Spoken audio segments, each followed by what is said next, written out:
সুপ্রিয় দর্শক, আজ আমরা আপনাদেরকে এমন একজন মানুষকে দেখাবো যার বাড়ি আমাদের সিরাজগঞ্জ জেলার তারাস থানায়, তারাস সদরে তাদের বসবাস।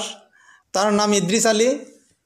তিনি বহুরূপী মানুষকে মজাতে খুব ভালোবাসেন। মুক্তিযোদ্ধা এই ভদ্রলোককে আজকে আমরা বহুরূপী রূপে একটু দেখতে চাই। তিনি বিভিন্ন পশু পাখির ডাক দিতে জানেন। এমনও তিনি করেন যে তিনি যদি রাস্তা দিয়ে হেঁটে যান, কাককে ডাক দিলে কাকও তার কাছে চলে আসে, ছাগল থাকলে ছাগলও তার কাছে চলে আসে। তে আমরা এখন তার সেই বহুরূপী রূপ দেখব। জনাব ইদ্রিস আলী, আপনি কি আপনার এই হাঁটার ভঙ্গিটা একটু আমাদের দেখাবেন? অবশ্যই। পড়ছি আপনাদের সঙ্গে আপনার তো রক্ষা করাই লাগবে। দেখেন,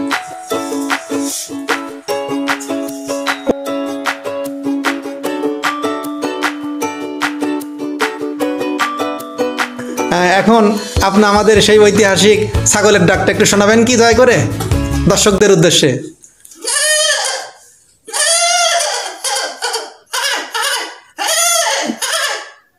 আর কি কি ডাক জানেন সব একটু শোনান আমাদের। কাক ডাকতে পারতাম, এখন ভালো হয় না। তবুও যদি দর্শকদের একটু শোনান।